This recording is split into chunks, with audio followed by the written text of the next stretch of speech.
You know things have taken a turn for the surreal when your neighbor storms outside and starts brandishing a pistol at a rescue helicopter. I wish I were exaggerating. I was on my back deck, quietly sipping coffee, as paramedics lowered the stretcher into the yard. My father had collapsed while tending to his garden. Then out comes Karina, the wild-haired whirlwind from 2 doors down, charging into her backyard in a bathrobe, shrieking about government surveillance and airspace infringement. And then, in a moment that felt torn straight out of a bad satire, she lifted her arm and fired at a medevac while a man was literally fighting for his life in my yard. Let me rewind a bit. About 3 months. I had just moved into this leafy, quiet neighborhood to help my dad, after his second major heart scare. I figured it was best to get him into a single-story house close to a solid hospital. I bought the place, moved in temporarily to get things set up for him, and hoped for peaceful days filled with hydrangeas. What I got instead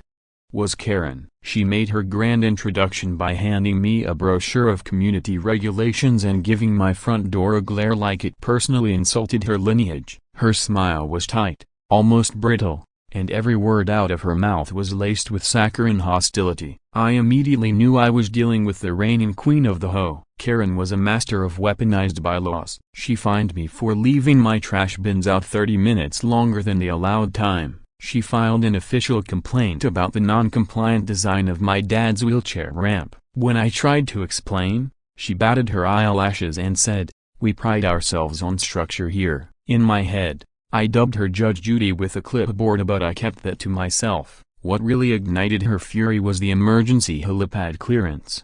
My dad's doctor recommended that we apply for medevac eligibility due to his heart condition. The city approved a temporary emergency landing zone in our backyard and not a full helipad, just a clear area in case of emergencies. We filed all the correct paperwork, followed every rule, and even gave the hoe a courtesy notice. Karen was furious. She showed up to the next home meeting wearing a sequined American flag blazer and delivered a speech that spiraled from noise complaints to rants about shadow governments and military invasions. Nobody took her seriously except, well, Karen. The night before everything went sideways, she stomped up to my porch waving a laminated petition signed solely by herself and demanded an immediate halt to all air activity. I calmly told her that emergency health measures weren't negotiable. Her pupils narrowed, and she hissed, "You'll regret this." I figured she meant another round of fines or a petty complaint. I severely underestimated her capacity for chaos. The next morning,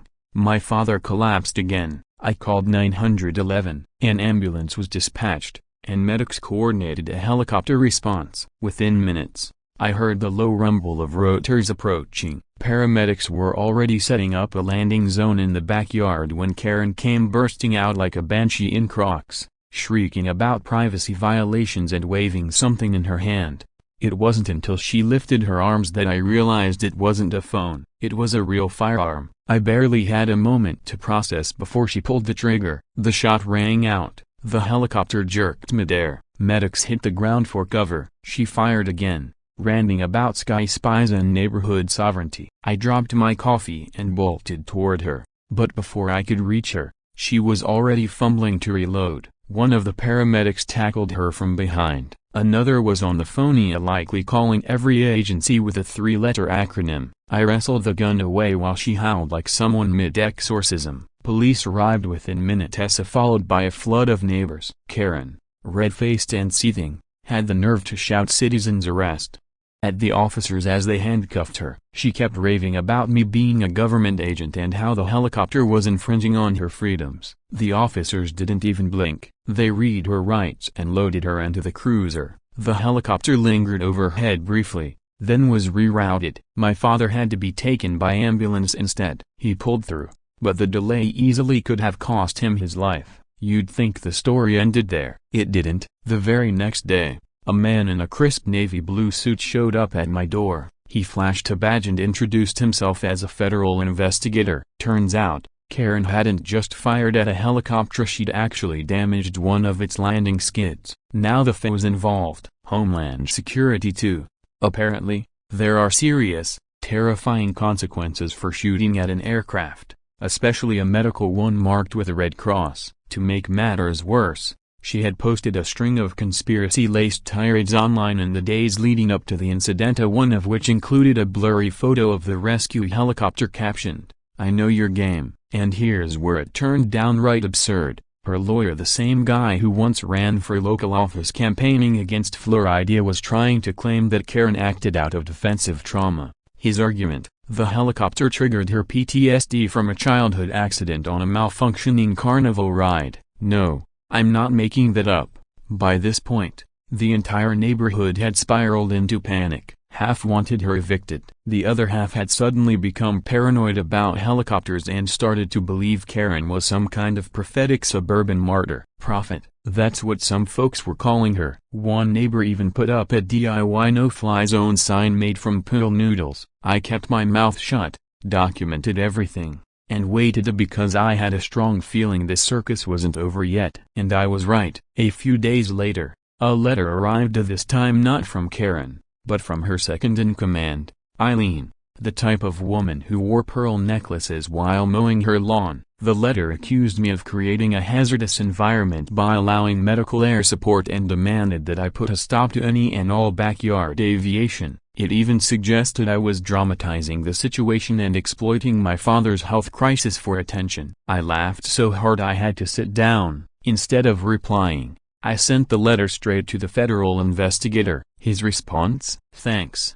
this helps our case." So while Karen sat in jail waiting for her arraignment, her loyal inner circle tried to smother me in bureaucratic nonsense. They underestimated one crucial detail. I keep receipts. Every email, voicemail, and passive-aggressive encounter, I had it all. And I was done playing defense. If Karen wanted a backyard war, I was ready to make her regret every move. The media frenzy started before Karen's arraignment even kicked off. From my living room window, I watched a Channel 6 cameraman trip over a hose and land face first in my flower bed. I didn't even flinch. The begonias were already ruined thanks to rotor wash and bullet casings. Honestly, it felt symbolic. There's something painfully on brand about the local news scrambling to cover a woman who opened fire on a rescue helicopter because she thought the sky was spying on her. Karen had made national news by then. Footage of her being hauled off in handcuffs, bathrobe flapping like a flag, went viral. Someone even turned her screeching into a TikTok remix set to Ride of the Valkyries. The whole board wasted no time distancing themselves. Eileen put out a post on Nextdoor insisting the association had no knowledge of Karen's mental instability and that her behavior didn't represent the neighborhood. It would have been more convincing if I hadn't already uncovered a 6-month-old email thread in which Eileen encouraged Karen to stand firm against external disruptions.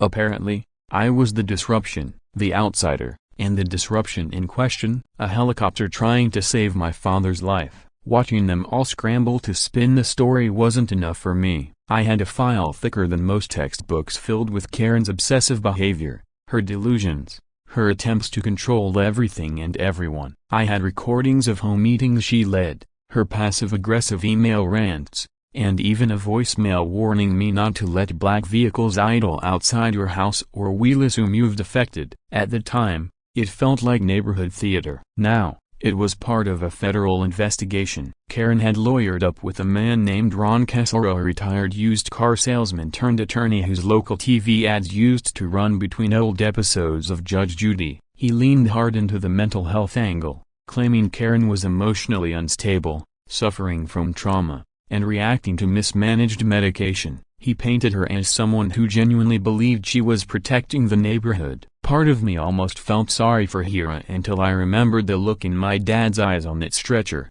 the seconds ticking by because she decided to play vigilante. Sympathy vanished real fast. Then came the twist. I got a call from an FBI agent, Agent Connors. His voice was dry, flat, like a man who'd seen one too many bizarre cases to be rattled anymore. He asked to meet. I invited him over. He arrived with a briefcase and the kind of face that didn't register surprise easily. He asked dozens of questions, all about Karen's recent behavior.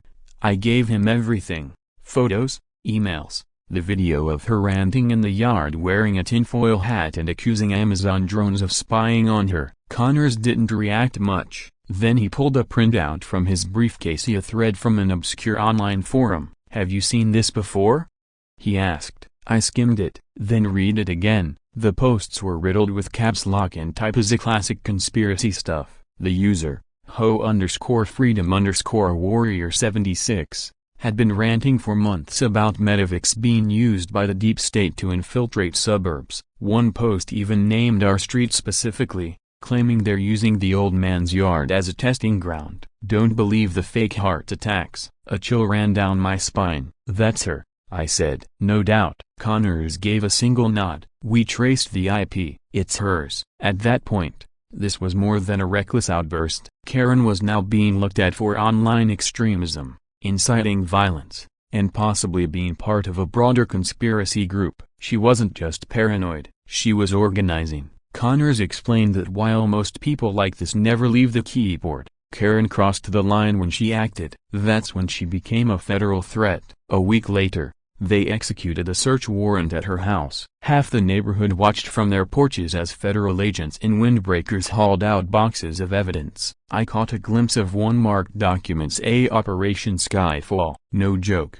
Apparently, her garage was less a storage space and more a full-blown museum of madness. Walls covered in maps connected by red yarn, blurry satellite images, and clippings about the Illuminati's alleged ownership of Verivac. There were even photos of me pinned to a corkboard, some circled with red Sharpie. One was just me mowing my lawn. What came next was anything but quiet. Eileen and the other Ho board members tried to sell the narrative that Karen was a lone nutcase, but Agent Connors had receipts, so he showed me an email where Eileen had forwarded Karen a spreadsheet detailing the medical conditions of various residents. Karen had annotated it herself, calling it an aviation risk index. My dad's heart condition was right there, casually categorized like it was a zoning issue. They'd been monitoring the neighborhood, trying to determine which emergencies were worth the noise. That crossed so many legal and ethical lines. It could have been a modern art piece titled Privacy Violation in Suburbia. Now the Ho itself was under federal investigation. Connors hinted at charges ranging from obstruction to harassment and data privacy breaches. He asked if I'd be willing to testify. I didn't even let him finish the sentence. Yeah, absolutely, yes. As the case snowballed, the neighborhood's vibe changed. People who used to judge my lawn edges started nodding politely and asking about my dad. A few even admitted they'd lived under Karen's thumb for years but were too intimidated to speak up. Turns out, fear can keep a tight lid on even the most manicured communities. That's when I made my move. I reached out to a friend of Mania, an investor with deep pockets and zero patience for Ho drama, and pitched him a plan. Buy up the vacant lots and available homes in the area, convert them into non-Ho rentals, and dissolve the monopoly. He loved it. Within 2 weeks, he'd placed offers on 3 properties. Within 2 months, he'd closed on 5, each one turned into a rental, completely free from Ho oversight. The board panicked. Their power started to crumble, rules fell apart, garbage bins were left out for days. Christmas lights stayed up into spring. It was chaos. Glorious, liberating chaos. And then came the finale. Karen, out on bail and tethered to an ankle monitor, hosted a community vigil in her front yard. There were candles, flags, and a plastic soapbox from which she ranted about aerial oppression. I didn't go, but my neighbor 2 doors down caught the whole spectacle on video. Right as she was claiming helicopters were tools of government mind control, a bird dropped a gift on her head. She screamed, dropped her mic, which, to be fair, was just a karaoke mic plugged into a Bluetooth speaker and bolted inside. The video went viral again, titled, Karen Declares War on Birds. I won't lie, I watched it more than once. Meanwhile, Connors stayed in touch. The case was widening. Karen's online footprint had led investigators to other aviation truthers scattered across the country. Most were harmless, but they were being monitored now. The FBI had unofficially dubbed Karen Patient Zero for what they were calling suburban flight panic. Her arraignment loomed, and the charges were serious: discharging a firearm at an aircraft, interfering with emergency services, privacy violations, and likely cybercrime. She was facing real time. But I wasn't finished. I had one last play. While the feds chased criminal charges, I uncovered something far more poetic. Karen's mortgage had a co-signer, Eileen, and Eileen had just defaulted on a separate Florida property. The financial dominoes were already tipping. I just gave them a little nudge. The foreclosure auction wasn't glamorous. No velvet ropes, no fast-talking auctioneers, just a dusty courthouse that smelled like mildew and exhaustion, plastic chairs, a bored clerk, and a whiteboard with property addresses scribbled on it like a grocery list. But I wasn't there for spectacle, I was there to end a reign. Up for bid, Karen's two-story colonial fortress, of the one with the faux shutters and the flagpole she used to fly protest banners on. Technically, the house was half hers. The other half, owned by Eileen, who had co-signed a home equity loan during one of Karen's paranoia-fueled upgrades, anti-surveillance blinds, remodeled kitchen, all funded by a balloon payment she had conveniently ignored. Turns out, the bank doesn't care how high your hoe rank is. I didn't bid under my own name. I sent Marcusa, my investor friend,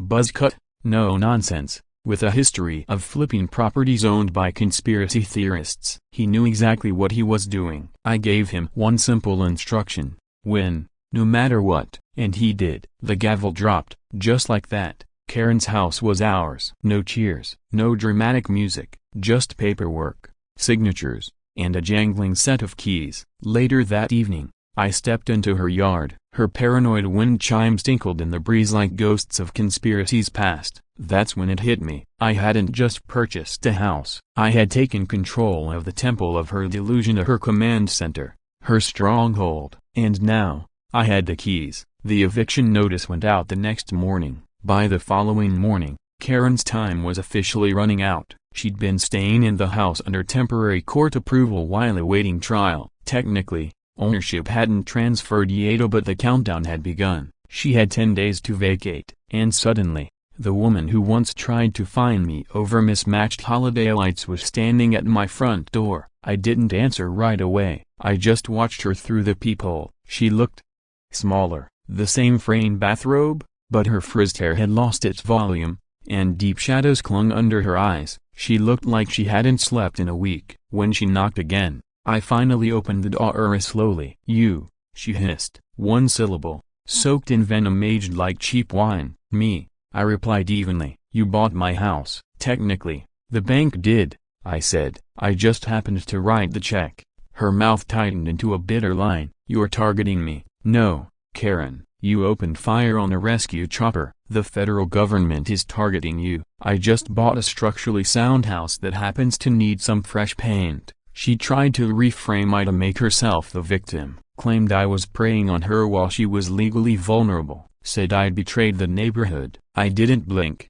I told her plainly, the foreclosure was the direct result of her and Eileen's financial mess. I wasn't her enemy, her own decisions were. Then, she switched tactics. Not tears. Karen didn't cry, but a low, simmering desperation crept into her voice. "I built everything in that house," she whispered. "The custom kitchen cabinets, the surveillance room." "You mean the one with my pictures pinned to the wall?" I asked. She didn't deny it, just blinked once, then murmured, "You're destroying the community." "No," I said quietly. "That was you. I'm just sweeping up what's left." She turned without a word and walked off my porch stiffly, like someone clinging to the last thread of dignity. For a moment, I almost respected her, almost. Eileen, on the other hand, was less composed. She sent me a rambling email, and no punctuation, caps lock fully engaged, sprinkled with fire and brimstone Bible verses. She declared me the serpent in the garden and vowed the hoe would rise again. I forwarded it to Agent Connors. His reply: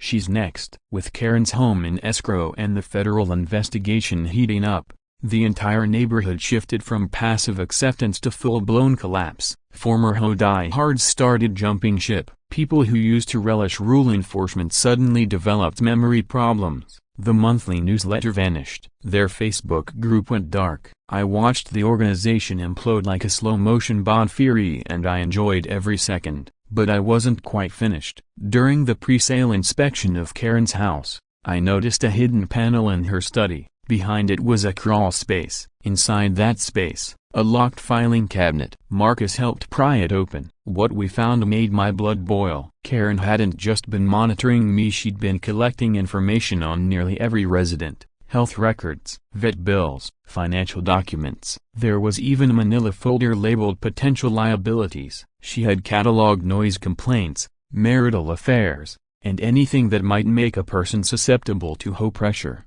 It wasn't an Ho archive, it was a personal blackmail database. I brought it all to Connors. His expression darkened as he flipped through the pages. "This isn't harassment," he said. "This is organized surveillance. Espionage-level invasion." That night, they issued another search warrant and seized the rest of her assets. Karen was rearrested the following morning for violating her bail. Turns out, setting up civilian surveillance networks isn't just creepy, it's a federal offense. When the moving trucks pulled in, I stood across the street, arms folded. Karen wasn't there to see Ida. She was locked in a holding cell downtown, awaiting a second arraignment. Eileen was. She stood in the driveway sobbing as the movers packed up boxes. One box was labeled Neighborhood Patriot of the Year. I had to bite my lip to keep from laughing. I didn't flip the house. I gave it away. I donated Ida free and clear to a local non-profit that provides housing for veterans with PTSD, a group that Karen had once tried to ban from passing out brochures because, in her words, they clashed with the neighborhood's aesthetic. A week later, the organization hosted a welcome ceremony. Flags, bunting, speeches. It was actual community spirit, the kind Karen never understood. Neighbors came. People who had avoided eye contact with me for months showed up with casseroles and overdue apologies. A few asked if I'd consider running for Ho president. I told them there wouldn't be a board left to run. That was the last twist. With Karen indicted, Eileen disgraced, and 3 of the 5 board members resigning in shame, the Ho collapsed under its own weight. Without enough members for a quorum, the charter dissolved. No more Ho. The same woman who once fined me for angling my recycling bin the wrong way had accidentally dismantled the very kingdom she built, a one petty rule at a time. Connors called me one last time. He said Karen had been offered a plea deal of 15 years in federal prison, no parlea if she confessed to the full list of offenses: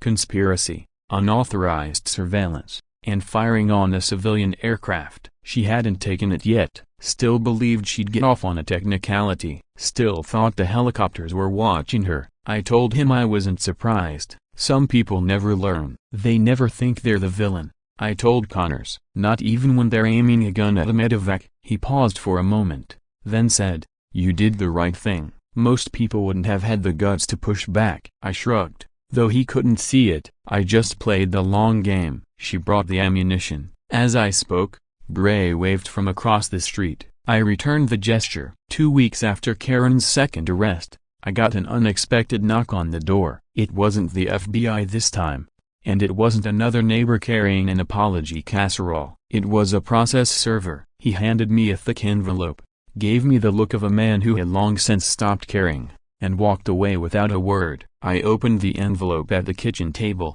half expecting it to be a leftover cease and desist from some delusional Ho loyalist. Instead, it was a lawsuit. Karen was suing me. The complaint was handwritten and filed from the detention center. She accused me of emotional terrorism, malicious property acquisition, and weaponizing neighborly sentiment. She claimed the purchase of her foreclosed house was a deliberate act meant to embarrass and unbalance her. In a separate, even more bizarre attachment, she accused me of conducting a psychological campaign of community-wide gaslighting. The wording was so detached from reality I had to reread it just to be sure it wasn't satire. But no, it was real. Officially filed and docketed. At first, I laughed. Then I called Connors. He wasn't laughing. Apparently, Karen had managed to find a sympathetic paralegal willing to help her shape the complaint. It wasn't likely to hold water legally, but it could delay the federal proceedings. Classic Karen: create chaos, stall everything, muddy the waters. The timing wasn't a coincidence either. That same week, someone defaced the welcome sign in front of the house I'd donated to the veterans. They spray-painted over the welcome and wrote, "This is still Karen Street." They left behind a half-scorched home manual, duct taped to the mailbox like some bizarre suburban manifesto. Security footage captured 2 people in hoodies and masks, but one of them I knew that posture. Eileen. I handed the footage over to police. They were already investigating her for fraud, but now they added vandalism and harassment to the list. Eileen wasn't going quietly. Like Karen, she preferred to go down swinging. She didn't have the nerve to confront me directly. Instead, she started showing up at local government meetings,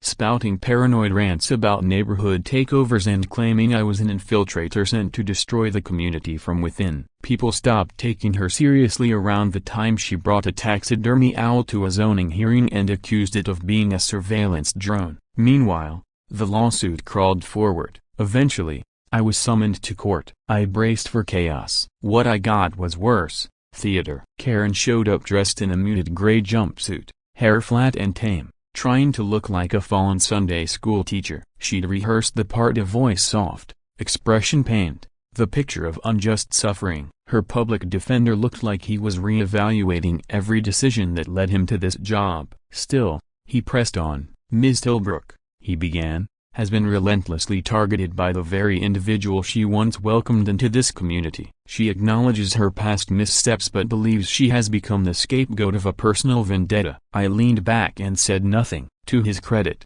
the judge wasn't buying it. He let her lawyer drone on for 10 minutes, then tossed out most of the claims as irrelevant or legally unsupported. Only one part of the suit, the harassment charge, was allowed to proceed, and barely at that, likely just for the sake of procedural fairness. Karen tried to glare at me as we left the courtroom, but the spark was gone. She looked spent, deflated, like a balloon 3 weeks after the party, technically still floating, but out of purpose. I didn't speak, just met her eyes and walked past. Later that day, I got a call from an unknown number. Against better judgment, I answered. It was her. "I know what you're doing," she snapped. Her breath was ragged. "You think you've won, but this neighborhood doesn't belong to you." "You didn't build a neighborhood," I told her. "You built a cage." "I just opened the door." She hung up. That night, I stayed awake longer than usual. There was something in her voice, not rage, not fear, something more chilling, conviction. Karen still believed she had one last move to play,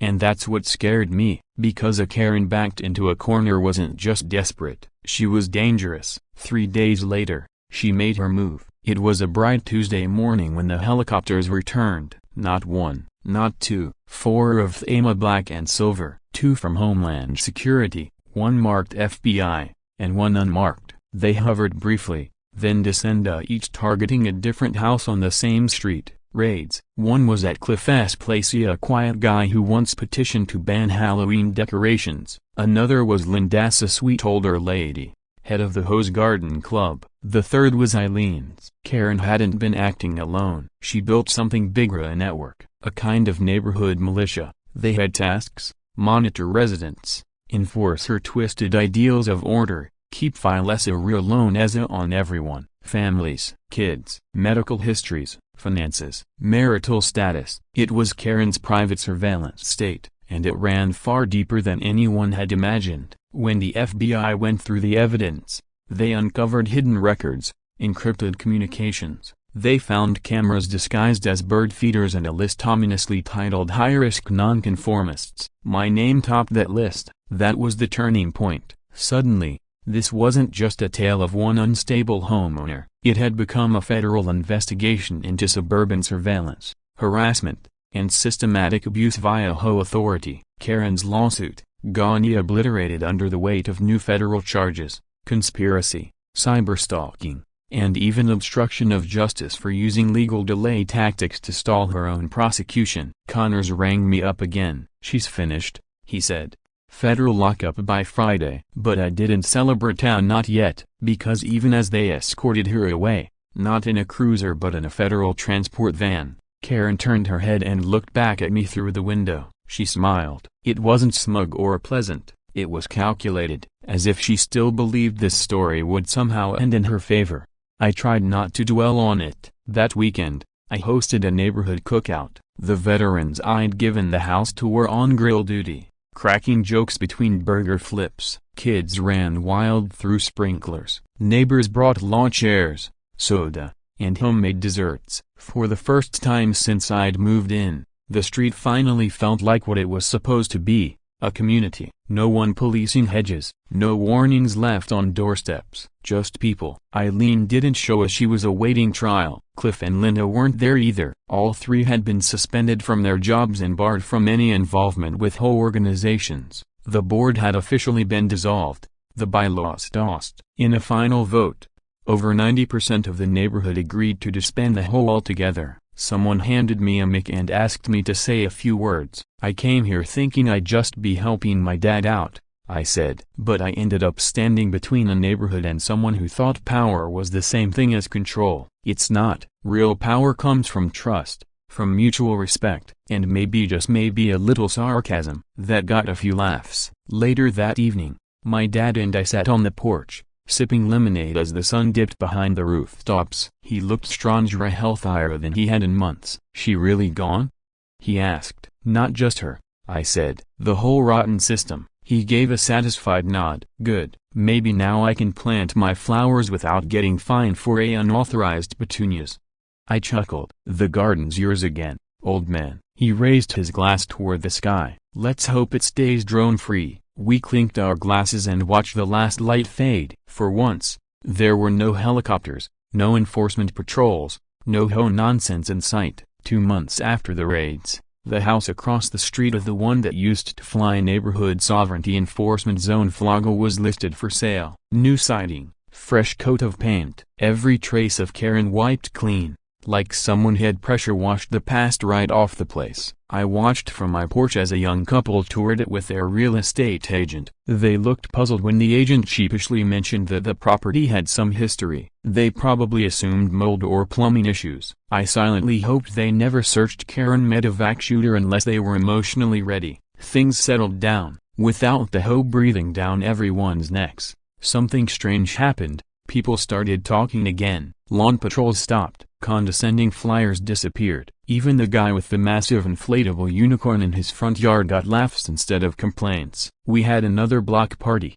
It wasn't sanctioned. No permits, no fines, just food, music, and families. It was noisy, a little chaotic, but it was ours. Karen, meanwhile, faced more prison time than the years I'd been alive. Her final sentencing was held over a secure video call. No courthouse wanted the media circus she attracted. She appeared on the stream in a plain beige jumpsuit, hair pulled back, sitting at a table with shackled hands. The self-proclaimed queen of the cul-de-sac reduced to a defiant defendant trying to argue that she had been the victim of a psychological assault by a military-trained civilian. The judge, a stern-faced woman clearly immune to drama, was unimpressed. She read off every charge: interfering with federal rescue efforts, discharging a firearm at an aircraft, orchestrated harassment, unauthorized surveillance, civil rights violations. Then, the judge gave her one final chance to speak. Karen leaned toward the camera, narrowed her eyes, and said, "You can take my house, my committee, my skis, but you'll never take my truth." She got 21 years. I watched the live stream from my kitchen, wearing the same hoodie she once called a disgrace to community standards. I snapped a photo, gave a thumbs up beside my still technically non-compliant shed, and posted it on the neighborhood message board with the caption, "Still not hoe approved, still standing." Connors called me again later that week. He told me the agency was finishing its cleanup, wrapping up Karen's wider operation and monitoring hoe boards nationwide for similar abuses. Apparently, Karen's downfall had triggered a wave of internal investigations. Boards from coast to coast were collapsing. Funny, Connors said, all of this kicked off the day a helicopter landed in your yard. No, I told him. It all began when someone confused a title with real authority. The helicopter just made everyone finally look up. Not long after Karen's sentencing, I got another knock on the door. This time, it was a man in his 60s, silver hair, tailored blazer, and the calm confidence of someone who rarely hears the word number. He introduced himself as Warren, representing a private foundation. The name didn't register at first until he mentioned who he worked for, the National Coalition for Victims of Malicious Hoe Abuse. They'd been quietly compiling cases like mine for years, documenting stories, lobbying for change. Karen's case, he said, was their headline moment. In our circles, you're a bit of a legend. He told me, would you consider testifying before Congress? Testify, I echoed. We're pushing a new federal bill, the Homeowner Privacy and Oversight Act. We want you to be the face of it. It felt surreal. I wasn't anyone special, just a guy who wanted to grow tomatoes and take care of his dad in peace. But then I remembered everything. The harassment, the bogus fines, The neighbors scared to hang a flag without permission. Yeah, I could speak. A month later, I stood in a hearing room on Capitol Hill with 5 others. One woman had been dragged into court over wind chimes. Another man lost his dog because the hoe claimed it wasn't an approved breed. The stories were absurd and heartbreaking. When it was my turn, I kept it simple. I watched a woman fire at a rescue helicopter because she thought saving my father's life was a threat to her version of order. And for years before that, she used a clipboard and a title like weapons of bullying anyone who didn't conform. I'm not here for revenge. I'm here for protection. Not for me, I'm doing fine, but for the next person who moves in, thinking a neighborhood should feel like home. The room gave me a standing ovation. The bill cleared its first committee with unanimous support. When I got back, there was an envelope waiting in my mailbox. No return address, just my name, written in small, careful handwriting. Inside was a single piece of lined notebook paper, just one sentence: "You won, but remember you're only one storm away from becoming what you fought." I recognized the handwriting. Karen. There was nothing else. No threat, no apology, maybe a warning, maybe a challenge. I fed the note to the fireplace and watched it burn. Eventually, the house across the street sold. A young family moved in, a toddler, golden retriever, and a blinding neon hammock they strung between the porch posts. Within hours, 3 kids were swinging on it, and no one showed up to cite weight limits or demand it be removed. I walked over with a pitcher of lemonade and introduced myself. "Is there an hoe here?"